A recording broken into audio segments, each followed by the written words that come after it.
For much of American history, healthcare was organized by race, who could receive it, and who was allowed to provide it. In the 16 and 1700s, Black Americans were denied medical treatment unless it served the interests of their enslavers. After emancipation, the pattern continued. Black patients were barred from most hospitals or sent to segregated wards where funding, staff, and supplies were scarce. Medical schools rarely admitted Black students, and those who managed to train as doctors or nurses found most institutions closed to them. Black communities often had to rely on small charity hospitals, church-run clinics, or their own networks of caregivers to receive even the most basic medical attention. Meanwhile, countless Black nurses, women who had trained with skill and determination, were denied the chance to practice their profession fully, left waiting for an opportunity that rarely came. But crises have a way of exposing the cracks in a system. When infectious disease swept through America's cities in the early 20th century, the need for medical workers collided with the prejudices that had long kept Black women out.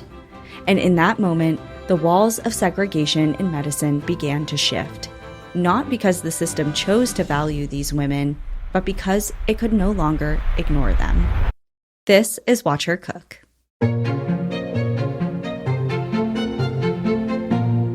Hello, everyone. I'm Cassie. And I'm Danielle. Welcome back to Watch Her Cook, a podcast dedicated to sharing the incredible lives of women who have taken their power back throughout history.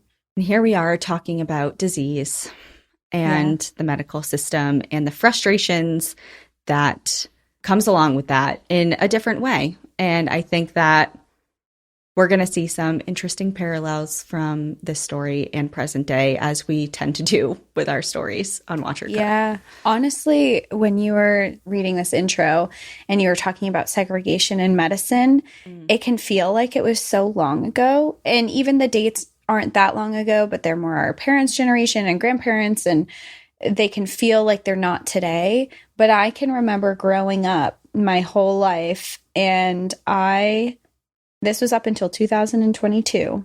They finally changed it. But I grew up with kidney disease, and I would have to get my labs done all the time. And how they handled kidney disease was that, for whatever reason, the medical community decided that the same kidney function, the same level of kidney function, was different for someone who is white and for someone who is African American. So every time I would get my labs done, there would be a little note at the very bottom that would say your GFR, which is basically it's your kidney function, and your creatinine, which also measures your kidney function. And it would say, if your GFR is at 15%, if you are African American, add 2% to that. So your kidney function is at 17%.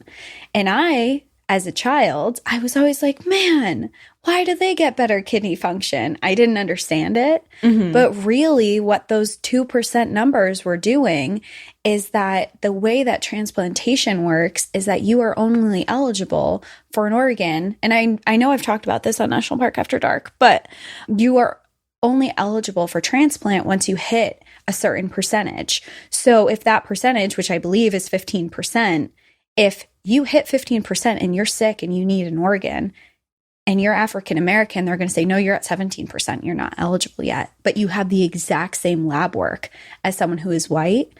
And what happens, the problem with that is that it takes you longer to reach the point where you're accepted for organ transplantation.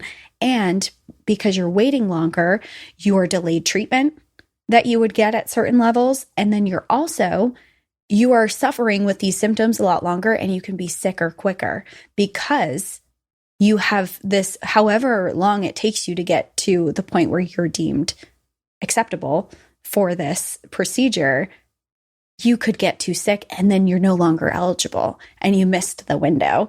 So I always questioned it, and then I started looking at it, and then in 2022 they finally changed it. I know you've talked about this, like you mentioned, on National Park After Dark. I don't know in what context, but I remember being kind of floored by that, but also not surprised in a really depressing way. Yeah. Because we see this over and over, like all of these weird, like just these strange footnotes and things that you really have to pay attention to see sometimes. And then you realize they're not rooted in any sort of factual, like you said, there is, what was the reason for that? Oh, is the reason because it's rooted in racial prejudices and is that the reason? Okay, probably why they then removed it. And I know you talked about the movement to get that repealed. Yeah. And there was no scientific evidence that backed it. It was all based on that there was a time when medical professionals believed that people who were African American did not experience pain the same way that white people did. So they refused pain medications. And there was also like this thought that they were physically stronger in certain ways. So they didn't need any of this. They don't experience pain. They're physically stronger than we are. So it's fine. And it was all just a way to pass up taking care of people who are Black. And that's what that was too. And I feel so silly as a kid and so naive when I'm like, God, why aren't I that? If I was African American, then I wouldn't be as sick as I am right now. Just seeing it on the thing. But then in retrospect, now as an adult, I'm like, hold on. That was not what I was seeing. I was just witnessing racial injustice in the medical system. Yep. That was happening for a very long time. And it's so depressing that that was 3 years ago. Yeah. That it changed. And that's just like a drop in the bucket. It's just the smallest thing where what else is out there now? Now it feels like there needs to be a whole like upheaval kind of dissection of it's like a dissection of like policy and being like, well, okay, well, if this was happening, then what else is also concurrently in place? Yeah. And I was only aware because I was in that world, right. I would have never known. On the outside. Yeah. Yeah. And I never would guarantee that there's a lot of other stuff, because we're not personally affected by it, are written in the policies that are very wrong. Well, let's talk about something that we also didn't know growing up. Yes. That we should really pay attention to, because it's, I think, a chapter in history that we're all pretty familiar with, kind of like overarching as far as the disease and the pandemic and kind of what was going on, but kind of looking at the finer details of how we dealt with it in the medical system and the injustices there. I mean, this was not something that I learned growing up about tuberculosis, because newsflash, that's what this episode is kind of about. My favorite disease, I guess. Yes. If you could pick a disease that's your favorite. Yeah, quote unquote favorite. Tuberculosis is everywhere.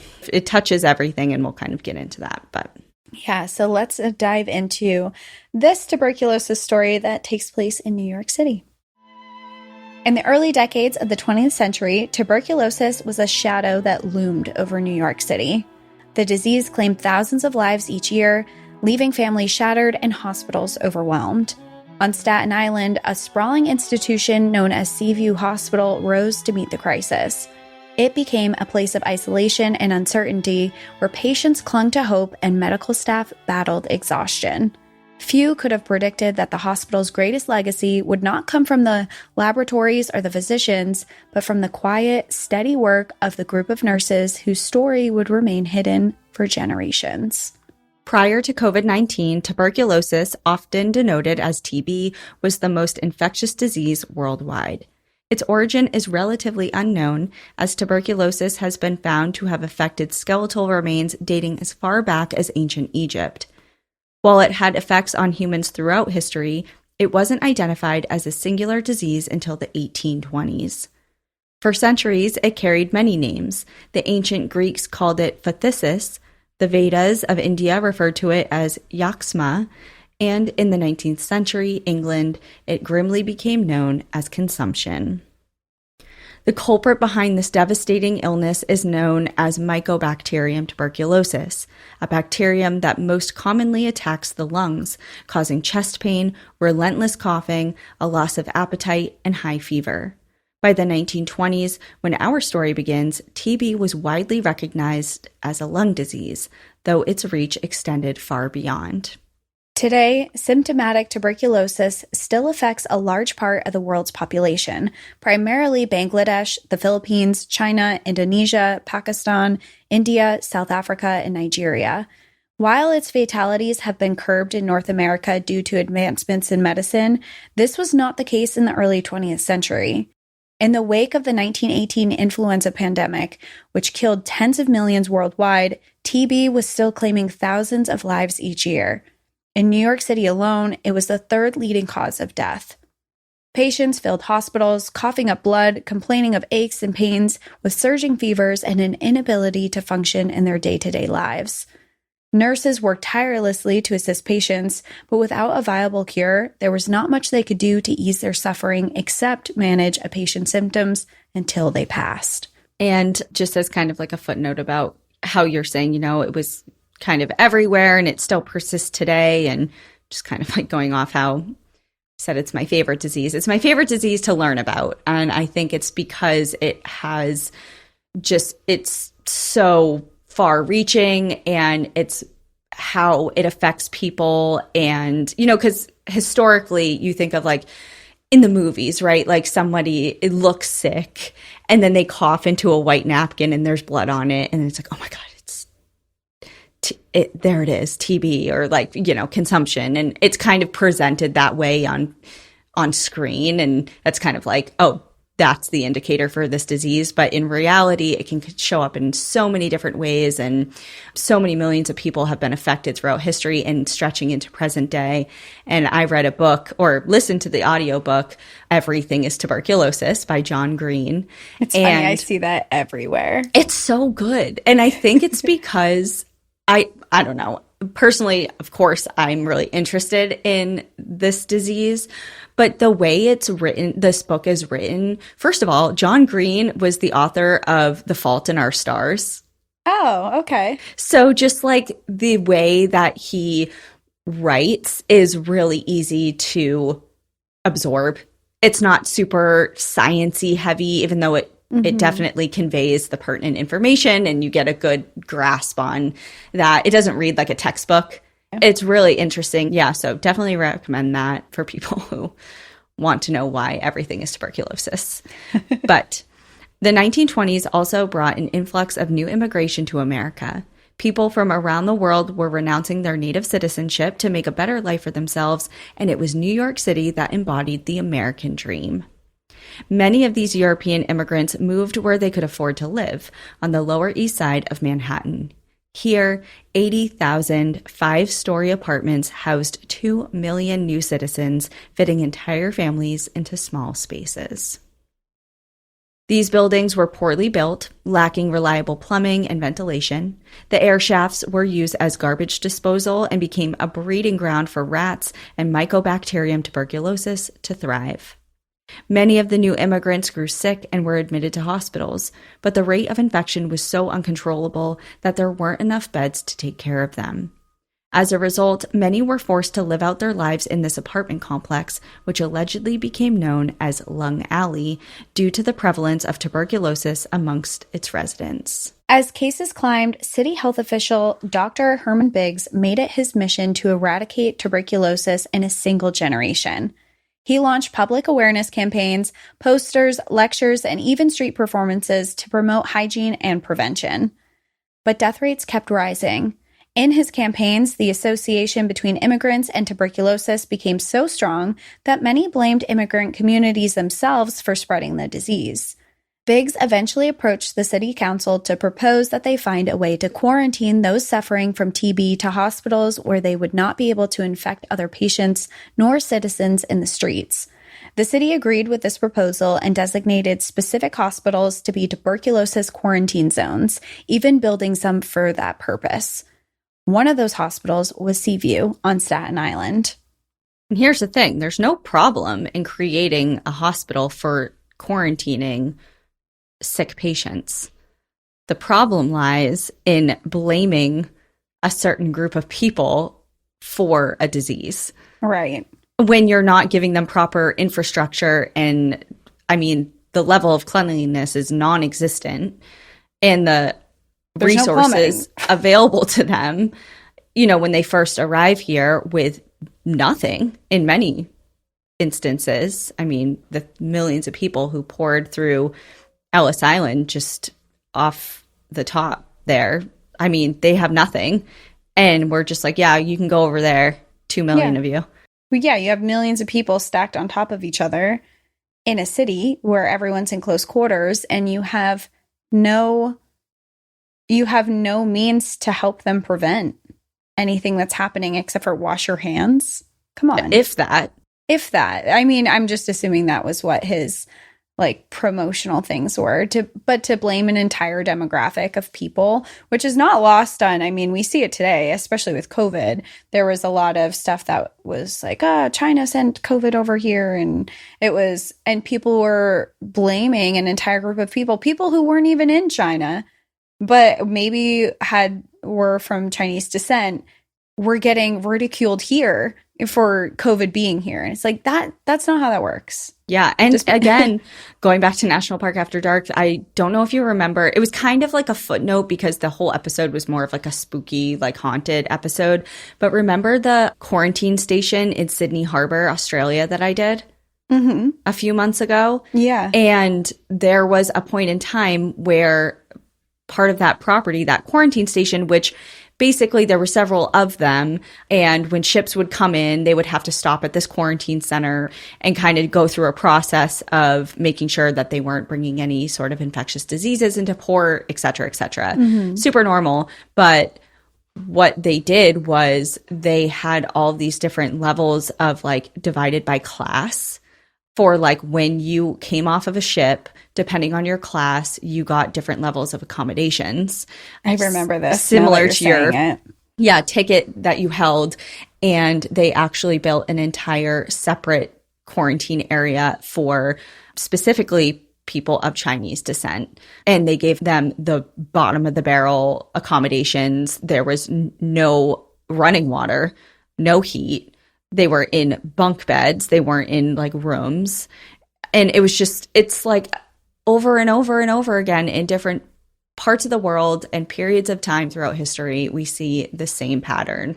And it is so frustrating that it's like, when are we going to pay attention and get a grip and realize that this is the wrong way of viewing things and handling things? And why can't we learn? I don't understand. What is so hard about treating all people like people? Yeah. And also, if you're putting people in uncleanly, unsanitary, rough housing, you're creating a breeding ground for disease. It's not the person. It's not the conditions. It's the conditions they're in. Yeah. It's like no matter what race of a person, if you put them in this filthy, ramshackle building with no plumbing, water, cleaning supply, nothing, doesn't matter what race they are, it's gonna not be a good situation.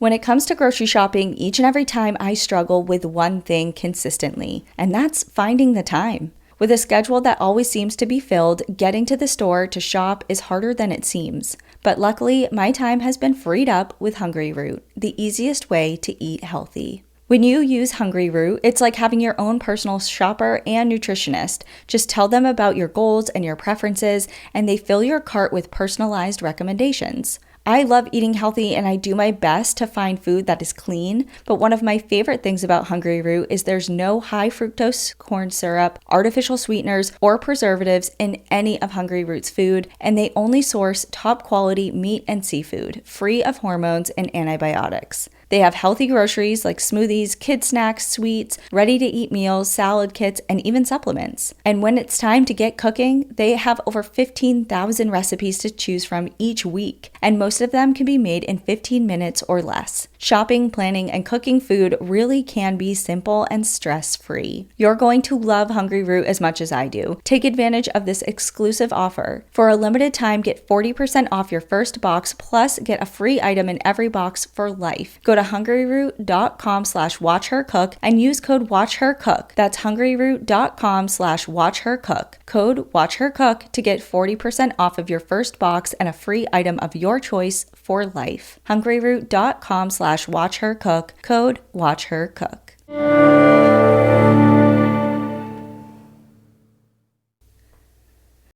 Taking on a DIY job around the house is the ultimate summer project. But if your DIY home security system is a beware of dog sign, when your real pet is Princess the cat, that's safe-ish. To be actually safe, help protect your home with a DIY system from ADT. It's easy to install and gives you virtual assistance from ADT's technical support team. Best of all, you can tell everyone in the neighborhood you set it up yourself. Don't settle for safe-ish this summer. DIY with ADT instead. Visit ADT.com to learn more.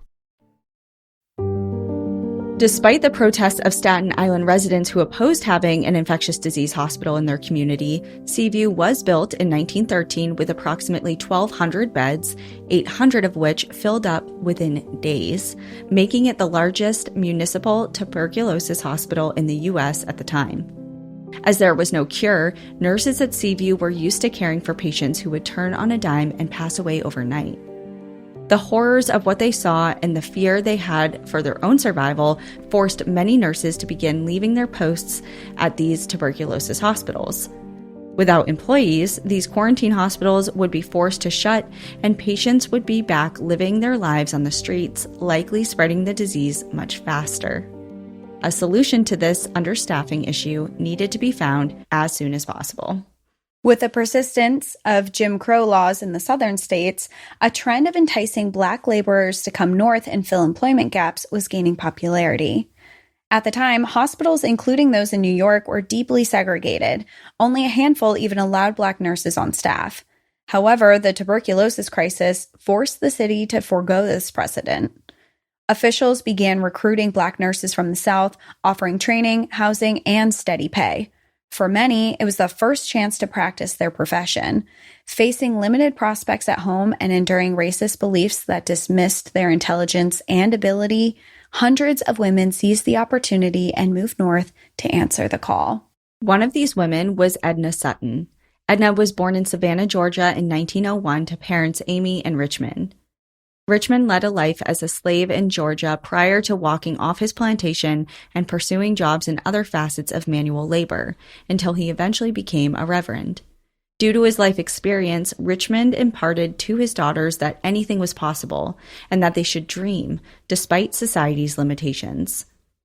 Edna grew up intelligent, performing in local theater, but also showing an affinity for the sciences. It was her goal to become a surgeon, which was impossible at the time for a woman, and even more so for a woman of color. But with her father as an example, Edna worked hard to find opportunities for herself to create a path towards a career in medicine. She enrolled in the Georgia Infirmary program to educate herself on nursing practices. The infirmary was a charity-run hospital that serviced people of color and the impoverished.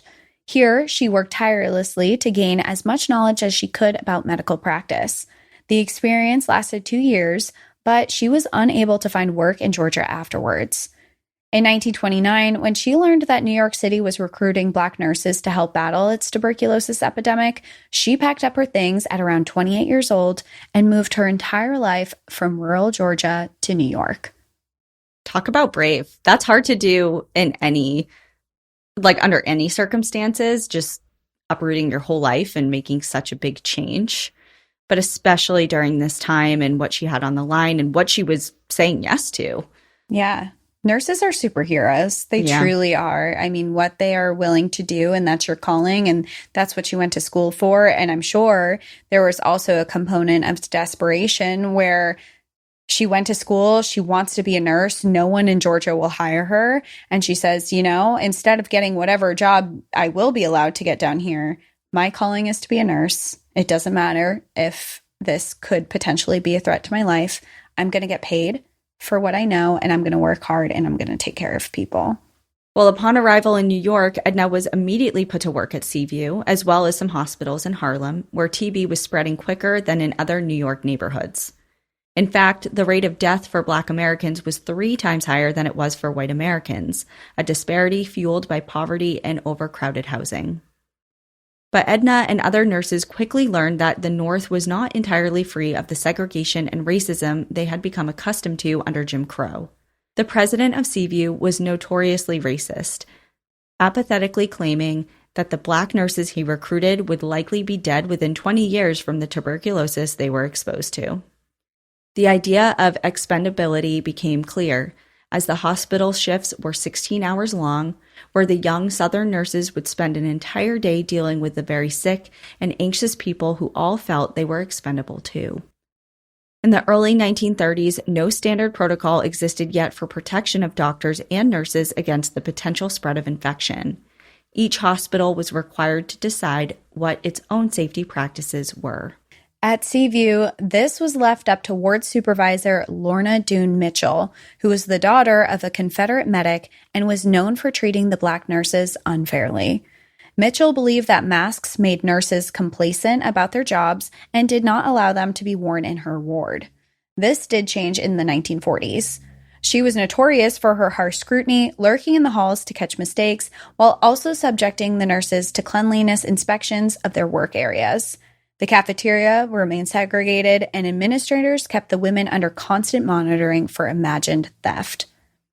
Some of the patients added to this demoralization, hurling racial slurs or demanding to be cared for by white nurses. Yet these same nurses were also expected to shoulder everything alone: palliative care, psychological comfort, even reading to the dying, tasks that would today be shared across a team of specialists. At Seaview, a single Black nurse was often responsible for a dozen desperately ill patients, carrying the weight of impossible expectations in a system that refused to see their worth. I can't even imagine. I mean, PPE and different protective gear that nurses and doctors and all medical personnel wear. It's like absolutely bare minimum standard. Yeah. It's giving COVID vibes where everyone was like, masks are impending on my freedom or impeding on my freedom. It's like, what?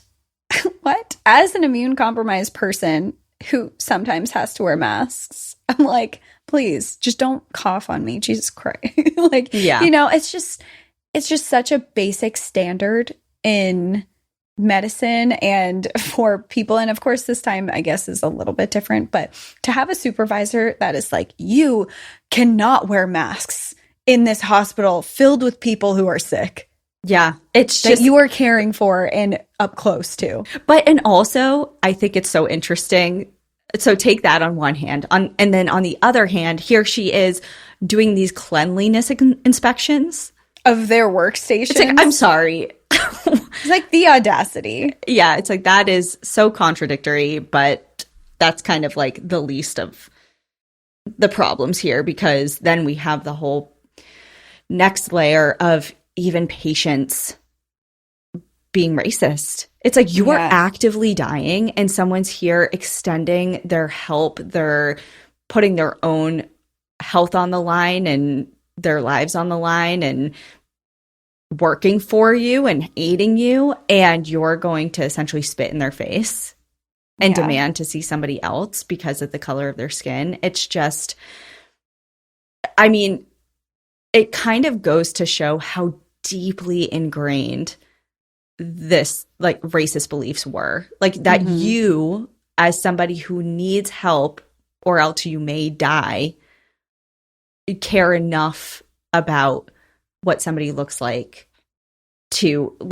request care or refuse care.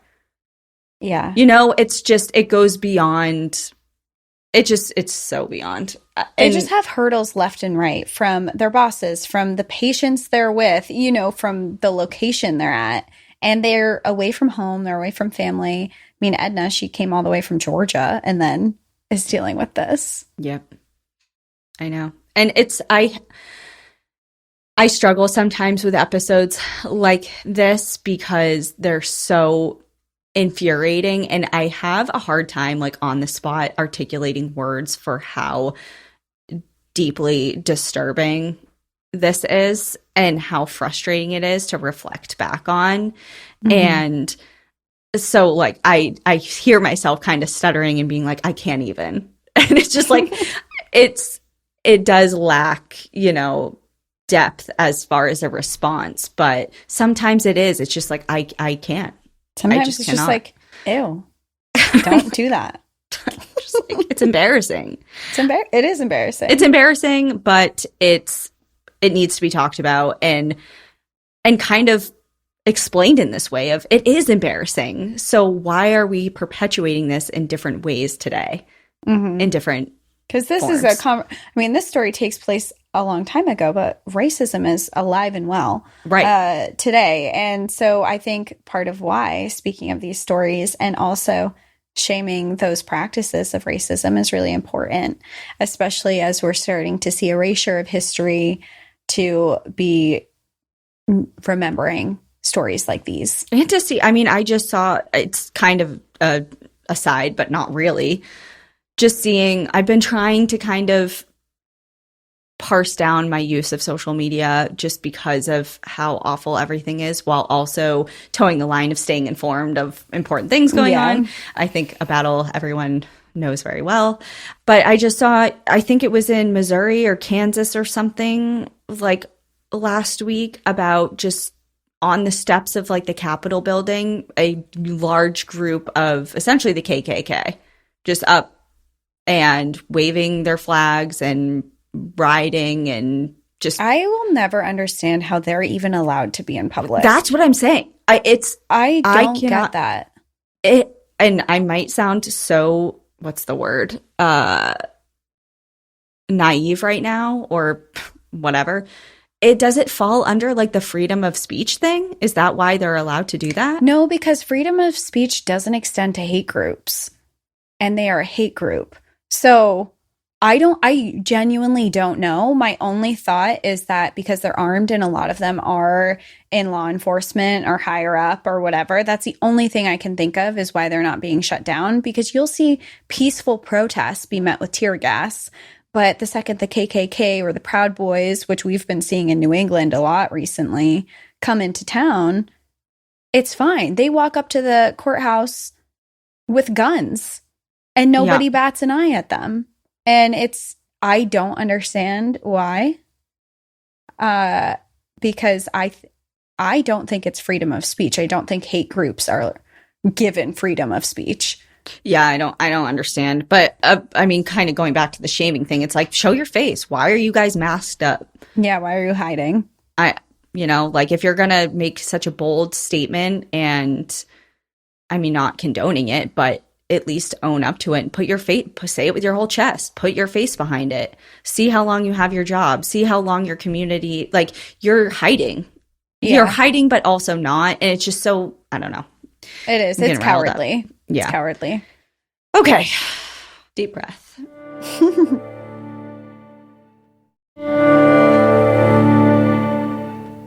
With all the cooking and baking shows on TV with all of their fancy ingredients and dishes, it can feel like you have to spend some big bucks and hours in the kitchen to create delicious food in your own home. But think again. You don't need to be a world-class chef, because when you use EveryPlate, you get restaurant-level deliciousness week after week with recipes like crispy buffalo ranch chicken and cheesy Mexican street corn hash. I am not particularly known for my cooking skills, and left to my own devices, I'm not very culinarily creative, but with EveryPlate recipes like chili mayo tempura shrimp rice bowls, I think I can hold my own. Not only are these meals delicious, you'll spend less on these flavor-packed homemade meals than you would on your normal grocery run or at a restaurant. And with their constantly rotating weekly recipes delivered right to your door, say goodbye to cooking the same things over and over and up your dinner game in 30 minutes or less. I love planning. It keeps my mind calm and my life in order, and that goes for planning my meals too.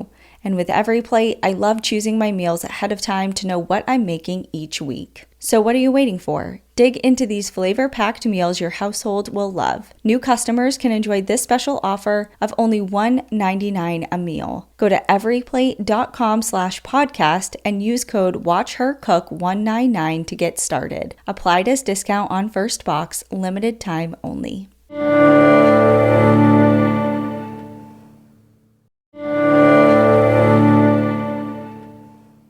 Fall's here, kids are back in school, vacations are over, and cozy season has officially started, which for me means it's Bombas season. You probably know Bombas for their socks, and yes, they are hands down the most comfortable socks ever, but they've got so much more. Slippers, tees, underwear, all made from premium materials that actually make sense for this time of year. We're talking merino wool that keeps you warm when it's chilly, but cool when it's not, Supima cotton that's softer and more breathable than regular cotton, and those classic durable rag wool socks that just scream fall. And their slippers, amazing. The Sherpa lined Sunday slippers and those gripper slippers make it really hard to leave the house. But the thing I love most about Bombas is their mission, because for every single item you buy, Bombas donates one to someone experiencing homelessness. Over 150 million items have been donated already, which is amazing. And if that's not enough, they've got a happiness guarantee. So if you're not 100% into what you got, they'll make it right. No risk, all reward. I've been living in my Bombas socks and tees. They're softer, they last longer, and honestly, I love knowing my purchase helps someone else.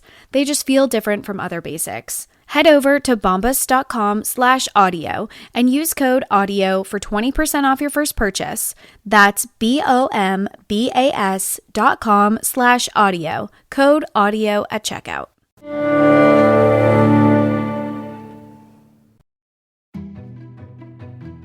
During Edna's time at Seaview, a new mayor was elected to office in New York City, Fiorello LaGuardia. He was a member of the Republican Party with highly socialist views and was supported by several other political parties in his bid to become mayor. After riots broke out in Harlem by Black Americans who felt like injustice was causing them setbacks, LaGuardia made it one of his goals as mayor to oversee the desegregation of the city's hospitals. His bid to do so became a difficult task since the city health commissioner, Dr. S.S. Goldwater, was outwardly racist and believed the same notions about Black people that Lorna Doone Mitchell did, that they were immoral and incapable of good work. This came to a head when Alice Green, a Black woman from Harlem, applied to New York's Bellevue Hospital, showing all the necessary qualifications and skills to be a nurse at a time when nurses were desperately needed. Alice received a letter back from the hospital stating that Bellevue did not employ quote-unquote Negroes. Frustrated by this, Alice contacted the NAACP, the National Association for the Advancement of Colored People, which set an investigation in motion against Goldwater and his racist practices. His department was found to be perpetuating Jim Crow practices, and the efforts for desegregation in New York's hospitals slowly began to take form. Dealing with their own discrimination, the Black nurses of Seaview decided to band together to create petitions that would back policies to permanently desegregate the hospitals. They pooled their money to hire lawyers and the NAACP to help them buy houses on Staten Island in neighborhoods that normally wouldn't be welcome to Black Americans.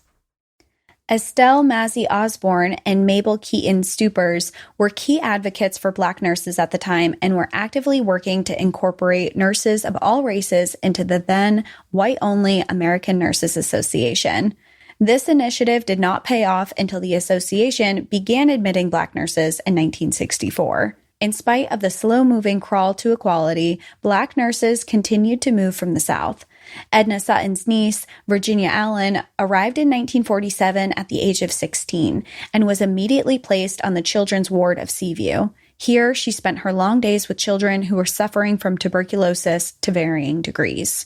And here we are with Alice Green, who has everything that hospitals are looking for in their nursing staff, and has the door slammed in her face. It's just because of her race. And she's just an example. I mean, she is the face of probably hundreds or thousands of similar people in that position. Mm. And, it's just like, yes, she went on, and her and the NAACP kind of put their investigation into motion, and that's so great. But how many other people who had that door slammed and then just took like a lesser position or something that they were way overqualified for, or just basically just taking what they could get, even though it wasn't fair?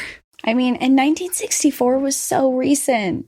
These are some of our parents, for when the association began admitting Black women and people into... My mom was already born.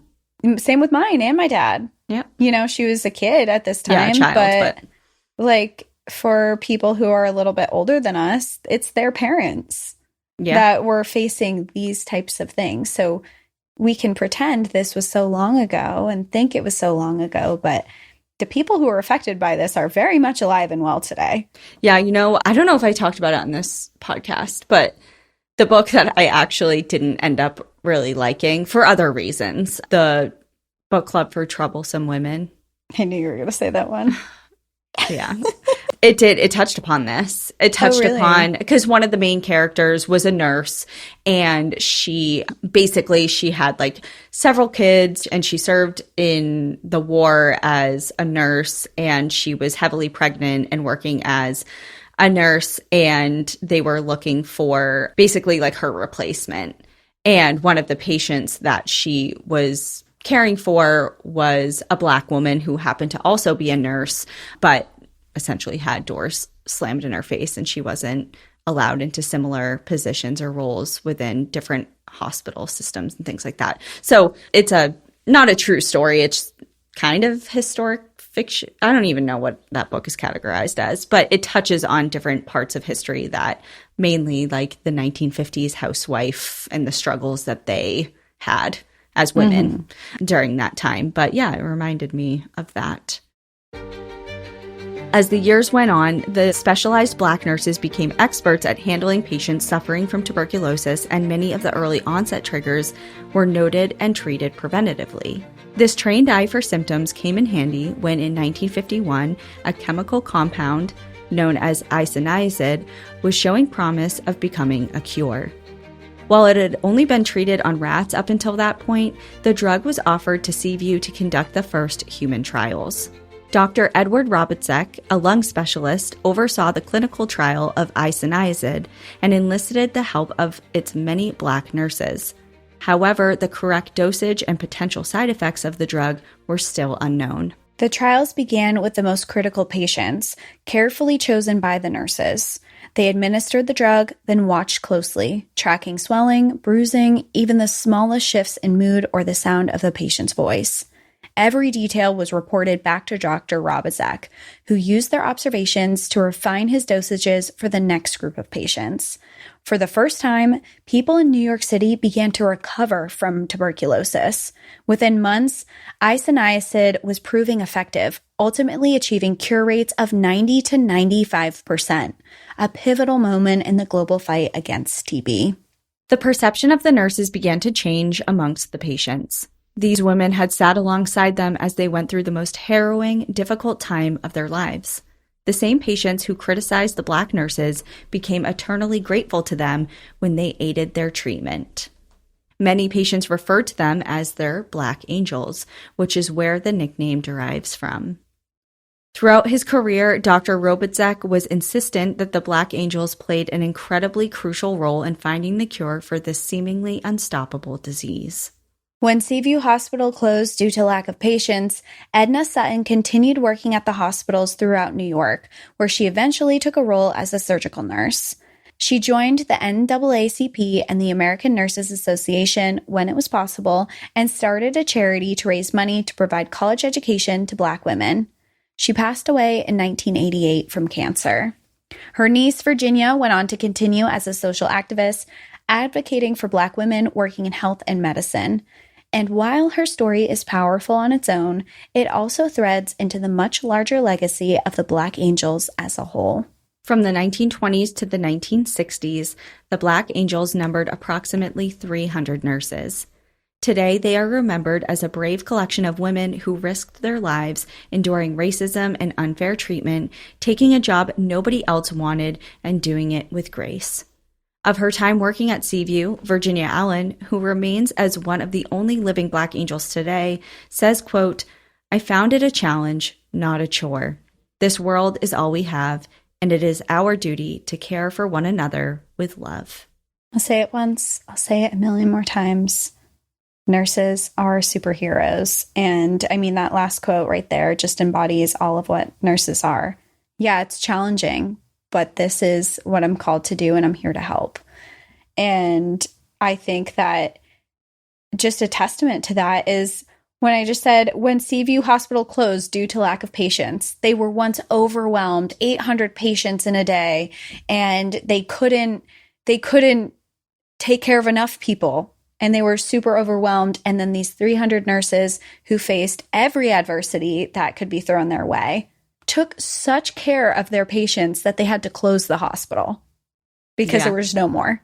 Yep. And all of their contributions to finding that treatment, and all of their observations. And they're the ones there sitting day in, day out. They're not doing, they might not be in a lab, but they're on like the front lines with people and seeing how it's affecting them and the efficacy of it. And, if something's going to go wrong, they're the first to see it and just kind of to respond too. Yeah. And first to respond. And, I think really around COVID time, the whole, like, what was the thing? It was like, not all heroes wear capes. And it was like somebody in scrubs or like a mask or whatever. And, just kind of a nod to healthcare workers and, people being indebted to them, especially as essential workers during that time. And COVID was really the first,